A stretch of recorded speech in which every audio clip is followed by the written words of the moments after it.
بد نظری سے بچنے کا طریقہ بتا دیں۔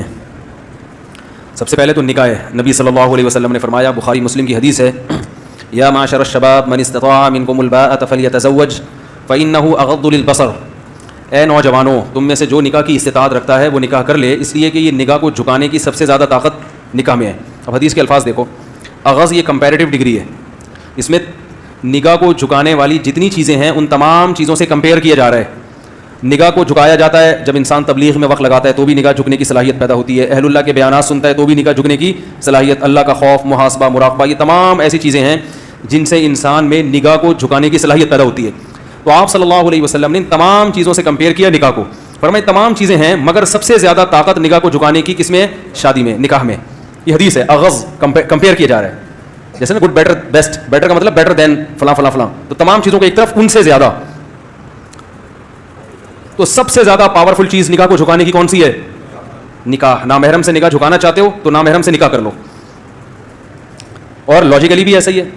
بھوک برداشت کرنے کی، بھوک کا سب سے بہترین علاج کھانا کھا لو، حلال پیسوں سے روٹی خرید کے کھا لو۔ بھوک کا ایک علاج یہ بھی ہے کہ آپ سوچیں کہ کسی کی روٹی کھانے سے نقصان ہوتا ہے، گناہ ملتا ہے، چرا کے روٹی سے بزرگوں کے بیانات سنیں کہ چوری کے خلاف تبلیغ میں وقت لگائیں تو ایک احساس پیدا ہوگا بھائی کسی سے روٹی نہیں چھیننی، مگر احساس ہی ہوگا پھر بھی دل چاہے گا۔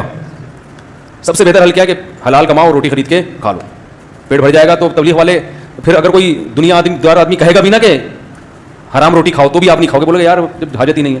تو نکاح کرنے سے انسان میں حرام کی خواہش یا تو بالکل ختم ہو جاتی ہے یا کم، کیونکہ جب ایک جو باڈی کی ریکوائرمنٹ تھی وہ جائز طریقے سے پوری ہو گئی ہے تو کوئی اتنا فنٹر نہیں ہوتا کہ ہر وقت ایک ہی خواہش اس پہ مسلط رہے۔ ارے ہر خواہش اللہ نے محدود رکھی ہے نا، اتنا بڑا فنٹر کوئی دنیا میں مرد کا بچہ پیدا نہیں ہوا ٹھیک ہے کہ اس کی یہ خواہش بھی پوری ہو ہی نہ سکے، ایک حد تک ہے، اس سے آگے نہیں ہے۔ تو اس لیے شریعت نے جائز کو فوکس کیا ہے کہ حلال میں وسعت پیدا کرو تو حرام میں کی طرف دل چاہے گا ہی نہیں، اور پھر تھوڑا بہت جو چاہے گا تبلیغ میں وقت لگاؤ وہ اس سے کور ہو جائے گا۔ اہل اللہ کے اصلاحی تعلق قائم کرو۔ ہم فوکس کرتے ہیں اصلاحی تعلق کو زیادہ، نتیجہ یہ نکلتا ہے کہ بہت سے لوگ خانقاہ میں جاتے ہیں، کھانا پینا وہی چل رہا ہے، انڈے پراٹھے، لیکن ان کو بزرگ کے بیانات کا ذرہ بھی فائدہ نہیں ہوتا کیونکہ باڈی اسی طرح مانگتی رہتی ہے۔ پھر نتیجہ کیا نکلتا ہے؟ کچھ وقت صبر کرتے ہیں، پھر جب ان کی بریکیں فیل ہوتی ہیں تو وہ ایسا بدماش بن کے دکھاتے ہیں جو عام آدمی بھی نہیں ہوتا۔ اس لیے کہتے ہیں صوفی جو ہے نا، صوفی یا تو بہت نیک ہوگا، بدماش ہوگا تو بہت ٹائٹ قسم کا بدماش ہوگا، اس میں صوفیوں میں درمیانی ٹائپ کے لوگ نہیں ہوتے۔